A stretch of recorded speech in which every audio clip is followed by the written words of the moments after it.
मनुष्य प्राइमेट वंश का एक वानर मात्र है। हम अन्य वानरों के साथ लगभग 6 या 7 मिलियन वर्ष पहले चिंपांजी से अलग हो गए थे। हमारे सही सीधे चलने वाले सभी प्रजातियों को होमोनीड कहा जाता है। हम होमो सेपियंस है, होमो वंश से संबंधित है। होमो प्रजाति के कई विलुप्त सदस्य हैं। एक है होमो निंडरथैलेसिस, जिसके साथ हमने प्रजनन किया है, जबकि दूसरा है होमो हैबिलिस, जो शुरुआती पत्थर और औजारों का उपयोग करने के लिए जाना जाता है।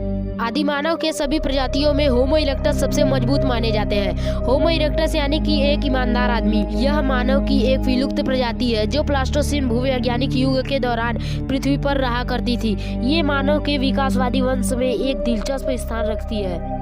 यह होमोनीड की एक विलुप्त प्रजाति है जिसका जीवाश्म 19 लाख साल पहले मिले हैं। आमतौर पर माना जाता है कि होमो इरेक्टस की उत्पत्ति अफ्रीका में हुई है और वहां से प्लान करके वो पूरे यूरेशिया में फैल गए।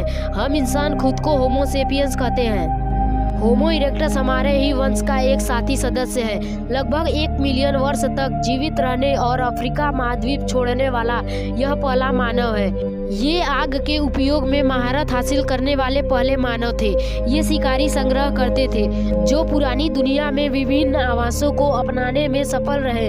इस प्रजाति के जीवाश्म अफ्रीका से लेके दक्षिण पूर्वी एशिया तक पाए जाते हैं। होमो इरेक्टस अफ्रीका की एक प्राचीन प्रजाति होमो हैबिलिस से उत्पन्न हुई है। माना जाता है कि इस प्रजाति का विस्तार व्यापक रूप से हुआ है।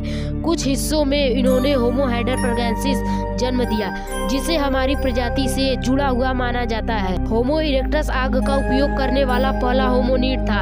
इन्होंने पत्थरों का उपयोग करके कई औजार भी बनाए। एक ऐसा तकनीकी जिसे उन्होंने आने वाली पीढ़ी तक पहुंचाया। होमो इरेक्टस के विलुप्त होने का कारण प्राकृतिक व बदलते वातावरण के साथ खुद को उसमें डालने में सक्षम नहीं थे और वह धीरे धीरे विलुप्त हो गए। तो दोस्तों, आज तक के लिए बस इतना ही। अगर आपको वीडियो पसंद आया हो तो हमारे चैनल को सब्सक्राइब कर लें ऐसे ही इंटरेस्टिंग वीडियोस के लिए।